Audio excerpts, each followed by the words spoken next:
Hello, welcome to my YouTube channel. My name is Frank-Durugbor. I created 3-minute convos to inspire and motivate people to apply the learnings from real examples and perspectives that I'll be sharing through educational content, podcasts, and interviews. Join me as I delve into real-life examples, stories, and perspectives on communications and leadership that you might find useful and interesting. I will share practical examples that will help you to navigate challenges confidently.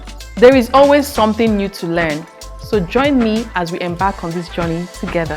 For years, I've mentored and coached a lot of young communications professionals, and so I just decided to compile all I've shared with them into my 3-minute convos series on my channel.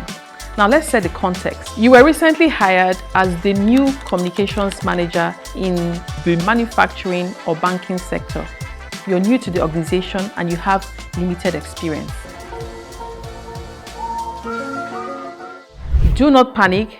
I'm here to help you build your competence and your confidence, so stay with me.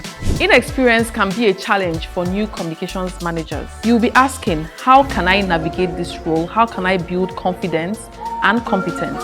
I'll be sharing with you 5 tips that can help you. Here are the 5 tips to help you build competence and build confidence as a new communications manager.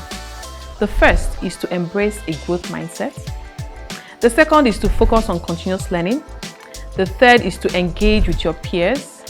The fourth is to practice effective communication. The fifth is to build a support network. Now let's take the tips one after the other. Embrace a growth mindset. What does that really mean? Embracing a growth mindset means that you take feedback, you're open to learning new things, and you see failure as an opportunity for growth. So if you're a new communications manager in your new role, you should be open to taking feedback.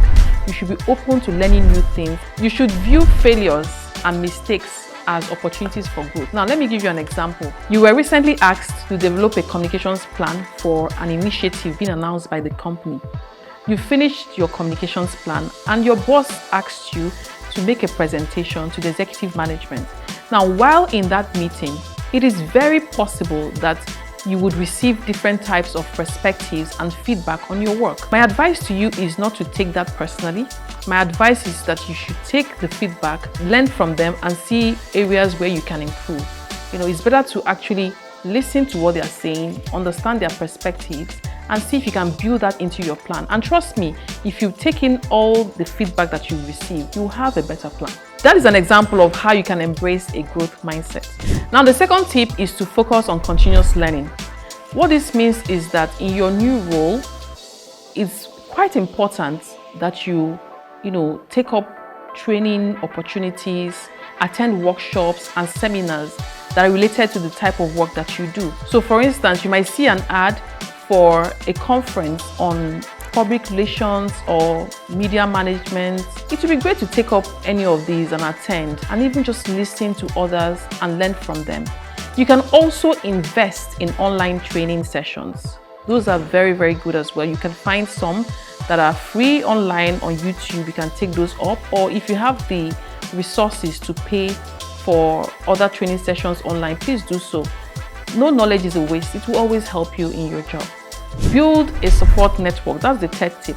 And this means finding a mentor, being more collaborative with team members, and being open to industry trends. So having a mentor is so important, as you take up such a role, and such relationships will help you to, navigate challenges while on the job. You can leverage the experience of your mentor to improve on your day-to-day activities. Now, finding a mentor doesn't mean that you have to find someone that is quite senior. It could be someone that you admire, someone that is a role model in the industry or within the organization. So what I'm trying to say is that irrespective of the age or seniority, a mentor is always useful. And I also like to underscore that your mentor can always learn from you. So ensure that it's a two-way relationship, that both of you are adding value to each other. Now, the fourth tip is to engage with peers. All right, so there are opportunities to join professional organizations. There are opportunities to engage with people online, on LinkedIn, for instance, on Twitter, to exchange and share knowledge. That is very, very useful as a new communications manager. So find out who your peers are, do some exchange type of engagement where they share some best practices with you and you share your own best practices, and that way you're all learning together.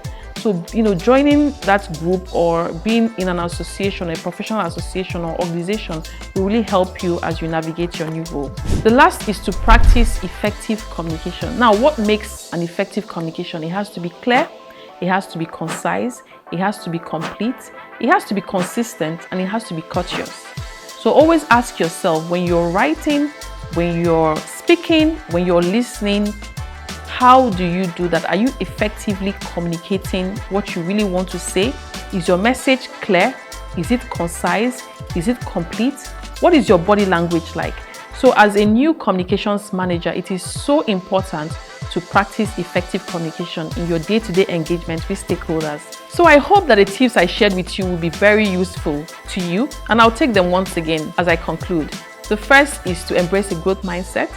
The second is to focus on continuous learning. The third is to build a support network. The fourth is to practice effective communication. And the fifth is to engage with peers.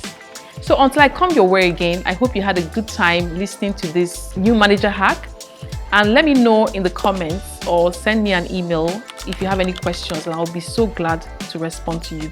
Thank you.